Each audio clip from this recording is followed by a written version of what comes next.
दोस्तों नमस्कार, जय हिंद। दोस्तों आज की वीडियो में हम आपको बताएंगे कि रिलायंस इंडस्ट्री लिमिटेड ने बिग बाज़ार स्टोर्स के ऊपर कैसे कब्जा किया, उसको कैसे टेक ओवर किया और कितनी आसानी से उसने बिग बाज़ार स्टोर्स को बंद करके रिलायंस स्मार्ट बाज़ार को वहां पे ओपन किया है। तो दोस्तों आइए वीडियो शुरू करते हैं। तो दोस्तों बात इस प्रकार से है कि आज से 2 महीने पहले जब हम ग्रोसरी सामान खरीदने के लिए बिग बाज़ार स्टोर में जाते हैं तो वहाँ पे खड़ा सिक्योरिटी गार्ड हमें रोक देता है, वह हमें बताता है कि आज स्टोर बंद है। तब हम वहाँ पे देखते हैं कि जहाँ पे बिग बाज़ार का बोर्ड लगा होता था वहाँ पे लिखा हुआ है रिलायंस स्मार्ट स्टोर। तो हम वहाँ से वापस आ जाते हैं। उस दिन हमारे साथ देश में बहुत सारे लोग भी ऐसे ही अलग अलग स्टोर से वापस आए थे, क्योंकि रिलायंस ने बहुत सारी लोकेशंस पर बिग बाज़ार के स्टोर्स पर रातों रात कब्जा हासिल कर लिया था। तो दोस्तों आइए हम समझते हैं कि ऐसा क्यों हुआ।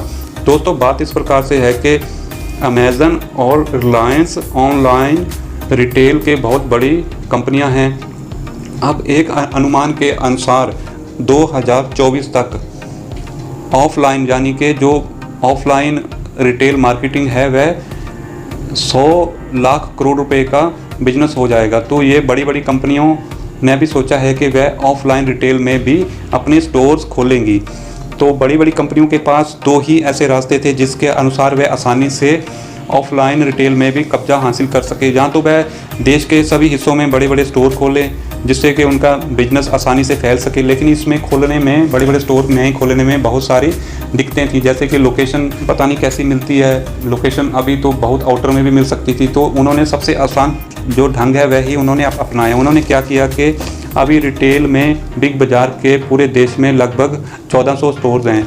उन्होंने कोशिश की कि सबसे पहले अमेज़न कंपनी ने कोशिश की थी कि वह बिग बाज़ार के स्टोर्स को अपने में टेक ओवर कर ले।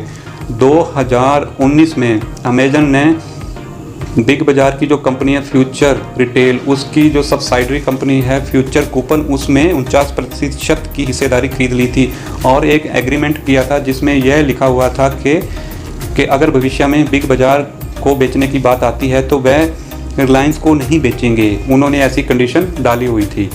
लेकिन उसके बाद जब हालात बदलते हैं, 2020 में जब कोरोना महामारी आती है, बिग बाज़ार के स्टोर्स बंद हो जाते हैं, तो बिग बाज़ार के ऊपर बहुत सारा कर्ज हो जाता है। तब 29 अगस्त 2020 में फ्यूचर रिटेल और रिलायंस रिटेल के बीच में एक एग्रीमेंट होता है जिसके द्वारा 24,713 करोड़ रुपए में बिग बाज़ार को रिलायंस रिटेल खरीद लेता है। लेकिन उसके बाद अमेज़न अपनी पिछले एग्रीमेंट जो उनका हुआ था, जो उनकी डील हुई थी, उसको लेके वह कोर्ट में पहुंच जाता है, जिसमें वह हाई कोर्ट से लेके सुप्रीम कोर्ट तक उनके केस आपस में लग जाते हैं दोनों के बीच में, यानी कि रिलायंस रिटेल और अमेज़न कंपनी के बीच में केस लग जाते हैं, जिसको वह इसके लिए थे कि वह बिग बाज़ार को वह खरीदना चाहते थे। अब ऐसे में रिलायंस इंडस्ट्री यानी कि मुकेश अंबानी ने यह देखा था कि ऐसे में कोर्ट कचहरी में तो बहुत समय लग जाएगा। उन्होंने बैकडोर स्ट्रेटजी अपनाई। उन्होंने बिग बाज़ार के 900 स्टोर्स के ऊपर रातों रात कब्जा कर लिया। वह कब्जा उन्होंने कैसे किया? बात इस प्रकार से है कि जब बिग बाज़ार स्टोर्स के ऊपर बहुत सारा उनके ऊपर ऋण हो गया, उनके ऊपर बहुत सारा घाटा हो गया, क्योंकि कोरोना महामारी के कारण बहुत दिन स्टोर बंद रहे। और उसके बाद क्या हुआ कि जहाँ जहाँ बिग बाज़ार स्टोर्स खुले हुए थे, उन बिल्डिंगों के मकान मालिक ने जब उनको किराया नहीं मिला तो उन्होंने बिग बाज़ार को नोटिस दिया कि भाई हमारा किराया दे दो। लेकिन बिग बाज़ार ने कहा कि हमें घाटा हो गया है, हम किराया नहीं दे पाएंगे।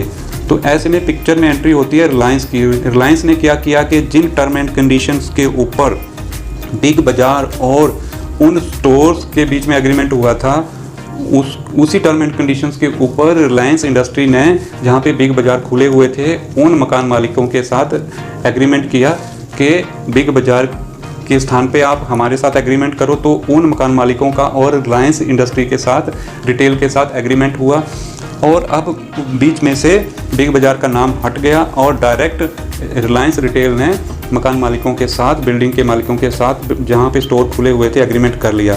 लेकिन बीच में एक उन्होंने क्लॉज रखा हुआ था सब लेटिंग का, यानी कि वह रिलायंस रिटेल कुछ समय के लिए किसी और को किराए के ऊपर वह बिल्डिंग व स्टोर्स दे सकता था। तो उन्होंने क्या किया, बहुत ही चालाकी से, बहुत ही बिजनेस माइंडेड होकर, जहाँ पे बिग बाज़ार स्टोर्स खुले हुए थे उन्होंने बिग बाज़ार स्टोर्स को वैसे ही चलने दिया। और कुछ दिन आपने देखा होगा कि 1-1.5 साल वैसे ही काम चलता रहा और बाद में रिलायंस रिटेल ने रातों रात बिग बाज़ार स्टोर्स के ऊपर कब्जा कर लिया और वहाँ से बिग बाज़ार स्टोर्स का जो सामान है हटा दिया और अपना सामान लगा दिया। बिग बाज़ार के जो भी एम्प्लॉयज़ थे रिलायंस स्मार्ट बाज़ार में, उन्होंने उसी को रख लिया।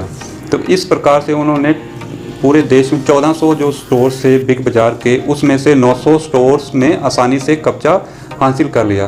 तो दोस्तों, एक तरफ तो रिलायंस इंडस्ट्री यानी कि रिलायंस रिटेल ने यह घोषणा की है कि वह बिग बाज़ार के साथ उसकी 24,713 जो करोड़ रुपए की डील है उसको उसने कैंसिल कर दिया, क्योंकि अदालत में केस ऐसे लगे हुए हैं। लेकिन उसने चुपके से बैक डोर स्ट्रैटेजी अपनाकर 900 स्टोर्स, बिग बाज़ार के 900 स्टोर्स को रिलायंस स्मार्ट बाज़ार में कन्वर्ट कर लिया।